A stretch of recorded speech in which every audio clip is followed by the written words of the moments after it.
Bill Maher has built his entire career on challenging the status quo of religion, never shying away from controversy or taboo topics. With a sharp tongue and a fearless attitude, he's become one of the most recognizable faces in the world of comedic critique, especially when it comes to faith. Maher wields comedy as his weapon of choice, using laughter to cut through dogma and provoke thought. His stand-up routines and television monologues are laced with biting satire, designed to challenge deeply held beliefs and spark debate. Growing up in a household where Catholicism and Judaism coexisted, Maher was exposed to religious contradictions from an early age. Instead of embracing faith, he gravitated towards skepticism, questioning everything he was taught and developing a critical eye for religious narratives. For Maher, atheism isn't just a lack of belief, it's a commitment to intellectual honesty. He often argues that faith, by its very nature, requires people to suspend their critical faculties, which he sees as not only misguided but potentially dangerous in a modern society. His humor is intentionally confrontational, crafted to make believers squirm in their seats while giving non-believers a sense of validation. Maher's jokes are more than just punchlines, they're challenges to the audience to reconsider what they accept as truth. He doesn't simply disagree with religion, he openly mocks it using sarcasm and irony to highlight what he perceives as the absurdities and contradictions within religious doctrine. Among all religions, Mormonism, with its relatively recent origins and distinctive beliefs, has become one of Maher's favorite targets. Its unique doctrines and colorful history provide endless material for his comedic scrutiny. To Maher, the claims of Mormonism are so extraordinary that, in his view, the jokes practically write themselves. He often points out the religion's more unusual tenets to highlight what he sees as the inherent strangeness of faith. This relentless critique has earned Maher a devoted following among skeptics and freethinkers, but it's also brought him fierce criticism from religious communities and defenders of faith. His polarizing style ensures that he's rarely ignored. To truly understand Maher's approach, and why he so often zeroes in on the LDS Church, it's essential to recognize how he uses comedy not just to entertain but to challenge, provoke, and question the very foundations of belief. Maher's HBO show, Real Time, gives him the freedom to launch unfiltered attacks on religion, a platform that's rare in mainstream television. Unlike network hosts who must tiptoe around sensitive topics, Maher uses his late-night pulpit to challenge dogma head-on, often with biting humor and unapologetic candor. With Mormonism often in the crosshairs, Maher singles out the faith for its unique beliefs and history, making it a recurring subject of his satire and skepticism. His 2008 documentary, Religulous, set the tone for his approach. Maher traveled to Salt Lake City, the heart of Mormonism, where he openly questioned believers about their faith. The film captured tense moments, including Maher being famously kicked off the Mormon temple grounds, highlighting the friction between skepticism and religious conviction. The film painted Mormonism's origin story as a con, focusing on the story of Joseph Smith, the golden plates, and seer stones. Maher's narrative emphasized the implausibility of these claims, using artifacts and reenactments to underscore what he sees as the fantastical elements of the faith, and questioning how such stories could inspire millions. On Real Time, Maher builds on this foundation, using topical jokes, sharp monologues, and lively panel discussions to keep Mormonism, and religion in general, in the spotlight. His guests, ranging from comedians to political commentators, often join in the critique, amplifying the conversation and ensuring it reaches a wide audience.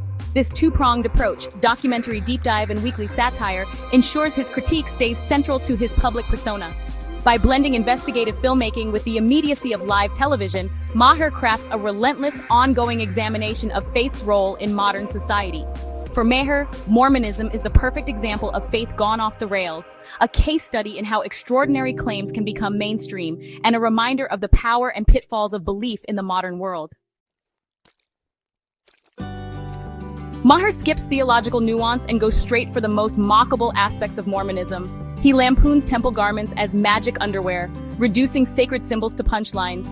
Polygamy is another favorite, with Maher framing Joseph Smith as a self-serving cult leader. He ridicules beliefs like celestial marriage and the idea of becoming gods, painting the afterlife as a bizarre space opera. The story of golden plates and angelic visitations is presented as the ultimate fairy tale. For Maher, these elements prove the faith's foundation is, in his view, pure fantasy. Maher's most infamous jokes target Joseph Smith, reducing revelations to crude power grabs. During Mitt Romney's campaign, Maher called Mormonism more ridiculous than any other religion, delighting skeptics and angering believers. He rattles off beliefs, baptizing the dead, past racist teachings, secret rituals, to paint the church as bizarre and insular. Comparing Mormonism to Fight Club, he mocks its secrecy, suggesting the church has something to hide. His harshest label, a 19th century sex cult, a phrase that sticks for its shock value. For Maher, these punchlines aren't just jokes. They're his thesis on Mormonism's origins. The controversy keeps his critique in the headlines. The LDS Church rarely responds directly to Bill Maher or other outspoken critics, choosing instead a strategy of dignified silence. Rather than engaging in public feuds or heated exchanges, church leaders often prefer to let their actions and official statements speak for themselves. This approach is rooted in a long-standing tradition of avoiding unnecessary controversy, especially when it comes to media personalities known for provocative commentary. Instead of direct rebuttals, the church has focused on reshaping its public image through outreach efforts like the I'm a Mormon campaign, which highlighted the diversity and everyday lives of its members. Alongside these campaigns, the church has also published a series of essays addressing controversial aspects of its history, including topics like polygamy, race, and women's roles, in an effort to be more transparent and open with both members and the public. In these essays, the church openly admitted that Joseph Smith, its founder, practiced plural marriage, including unions with women as young as 14. While the church contextualized these actions as legal and culturally accepted in the 19th century, it also acknowledged that such practices are considered deeply inappropriate by today's standards, signaling a willingness to confront uncomfortable truths from its past. Bill Maher, never one to shy away from controversy, quickly seized on these admissions. He claimed they vindicated his long-standing critique of the church as a sex cult, using the revelations as comedic fodder and further evidence for his arguments against organized religion. However, not everyone agrees with Maher's approach. Critics argue that his mockery often misses the deeper point, reducing complex religious traditions to punchlines. They call for greater empathy and respect, especially when discussing beliefs and practices that are sacred to millions of people. Some go further, comparing Maher's ridicule of Mormon temple garments to mocking a yarmulke or a hijab, religious symbols that deserve respect. They argue that while satire has its place, it can easily cross the line into bigotry when it targets deeply held beliefs and cultural practices. Ultimately, the debate continues. Is Maher's brand of satire a fair critique of powerful institutions, or does it veer into outright disrespect for faith and tradition?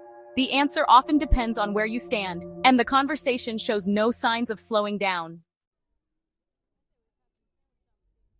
Maher's focus on Mormonism intensified during Mitt Romney's presidential run, merging politics and religion. He argued that a candidate's beliefs are fair game, especially when faith shapes policy. Supporters see Maher's satire as vital scrutiny. Critics say he's just punching down on a minority faith. The debate, is this legitimate critique or disrespectful mockery? Maher insists he's challenging power and superstition, not individuals. The LDS Church, meanwhile, continues to grow, its members navigating a world where their beliefs are often punchlines. The Maher Mormonism saga reflects America's ongoing struggle between free expression and respect for faith. There are no easy answers, just a conversation that refuses to go away.